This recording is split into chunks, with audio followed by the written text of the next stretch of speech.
Hello and welcome to this October update for Alnahudy Central, and in this month's update we'll be revealing this.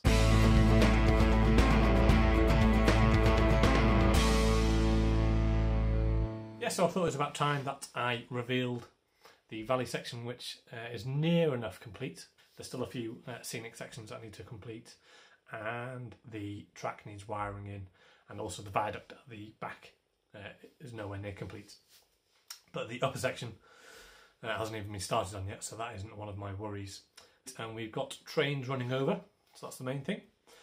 And I've been filming as I go about how I achieved the look that I've got. So going for a closer look. Obviously in previous updates we've got how I built this bridge. And obviously in a previous update about the big viaduct at the back. I've also been filming as I go about how I have achieved this look. So grab yourself a cup of tea, sit back, relax, how I've achieved my valley section. The base to the valley section is made up of a chipboard piece of wood, and on top of that it was key to get the right polystyrene on top. So this is just packing polystyrene that you find in boxes which you get delivered to your house, and this was cut to shape of the general valley shape and the bank. We had to cut out the actual base of the polystyrene to fit the pillar sections from the forefront bridge, just to make sure that it all fit nice and snug. And you can see at the back there's some work that need doing on one of the back left pier, where we needed to build up a further aspect of the pillar itself. Here you can see the extra addition to the pillar that I was talking about. I just made this out of the same stone material from the Wills kit, which you can buy separate sheets of, and just made a stone pillar to go at the bottom. Next up was to actually build up towards the top of the slope. So using this, we used a different type of polystyrene this time. It was called extruded polystyrene, which is a more dense polystyrene, which was just cut to shape using a Stanley knife.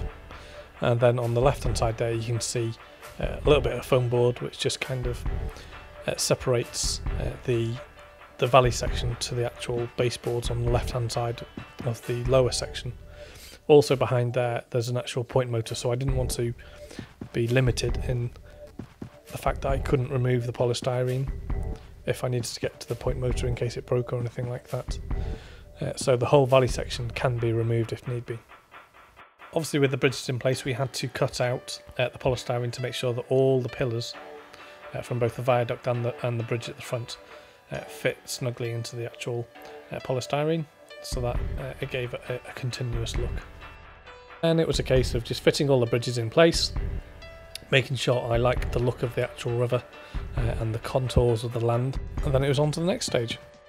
The next stage was actually draping the whole polystyrene shape that you've made in plaster bandage cloth, which I didn't film or take any photos of. But here you can see the plastic bandage cloth underneath the whole layer, on top of which you then place the Woodland Scenic's plaster rock moulds. And these are an assortment of all the rocky outcrops and the sheer faces, which are just glued on using a hot glue gun. I should say before also that the polystyrene is glued together using hot glue. Molds, it's just a case of simply slapping them on, finding the best fit, and if need be you can break them using a pair of pliers just to get the fit that you need. Next up was using a product called Sculptamold. Now, Sculptamold is essentially a fibrous material with plaster. You mix it with water and it gets a very fine and intricate plaster, which you can then place in between all the rock molds so that there's a seamless blend between each cast. You can see here in the zoomed in bit that the Sculptamold actually looks like rocks itself, so when it's blended in the cracks and all those gaps, it's a very good filler. Next stage was to add all the debris that would fall down any kind of rock cliff that you find at the bottom of the cliffs. So all we used here was any broken bits of the plaster cast rock molds, and if needed be we cut some off with some pliers.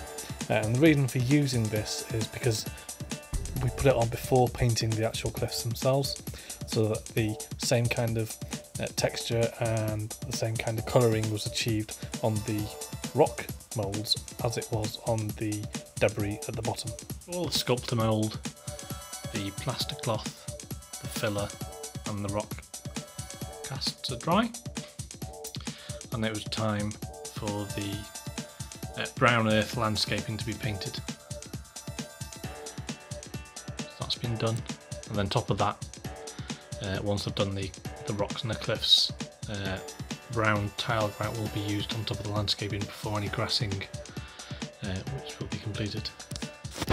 Paint I've used for the brown earth is just a tester pot of Wilco, and it's nutmeg spice. It's much cheaper than using the likes of woodland scenics or acrylic paint or anything like that.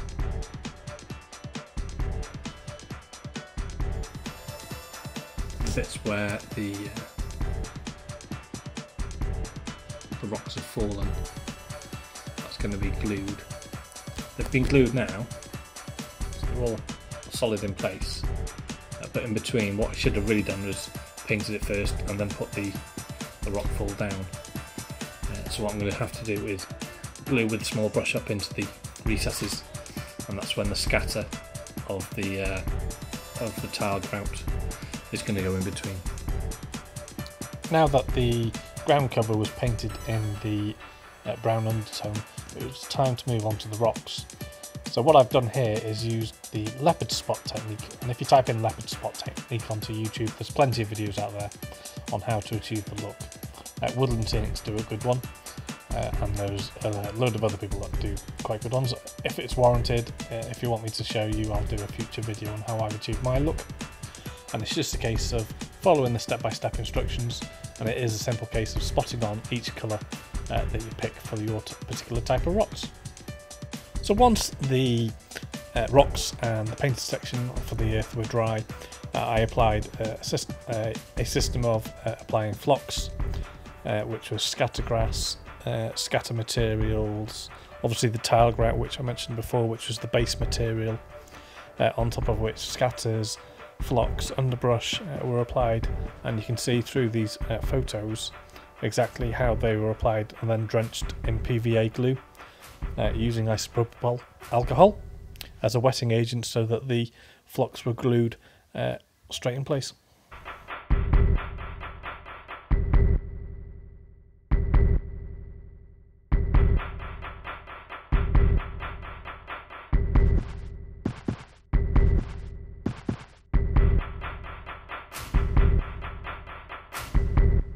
Next up was the daunting task of figuring out how I was going to do the actual river. Now, I considered loads of options, either deep pour water or PVA. I've noticed some people have done it in PVA. But then I saw a video on YouTube from Mark Lynn of Sweden where he used toilet roll. So what I did was copy his video, I'm not going to lie, because it's such a great technique and it's achieved such a good look for such a low price as well.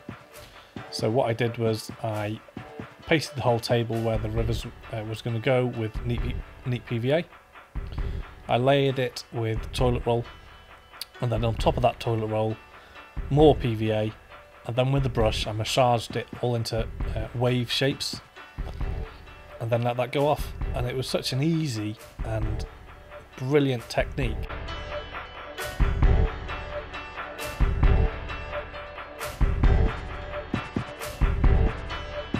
Now the first layer's gone on, a second layer of paper has gone on, and I'm simply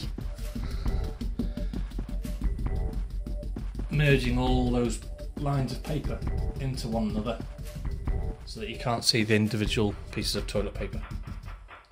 Making sure that I'm getting into all those nooks and crannies of the rocks.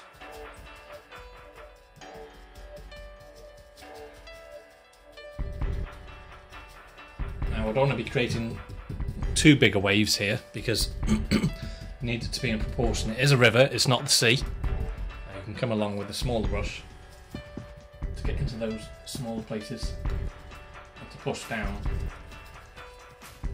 the river a bit further, because we want everything to scale. So it's been about 24 hours, and with the help of this, we're trying to dry it out. It is getting a bit dry, but around the edges it's still a bit wet. So we'll come back to this in a bit. Well, I've just test fitted the bridges in place. I'll have to do some minor alterations here, because it was just catching the edge of the landscaping there. There's a slight gap there. I tested it, it's quite stable. I can blend that in with some more waves coming around. Got to put some waves on that pillar and that pillar. Got to put some stones coming out there, some kind of natural jetty. At the back I've got to fill in where the pillar is meeting the rock face there, and also there's a few gaps at the back which I can disguise with foliage. And then I've got to figure out round my head about how I'm actually going to power this, these two bridges, because what I want these bridges to do is to be able to be taken off the track layout, the valley section if need be. So this is nice and dry now.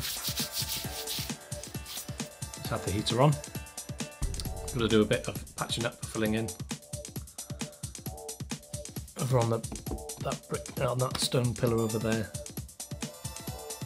And then I think it'll be a case of painting the riverbed, which, fingers crossed, will go alright. I'm quite apprehensive about doing that because it's quite a big step. So that seems quite a good natural part to finish for part 1 of the update. Join me in part 2 for painting the river and varnishing the river and more detailing.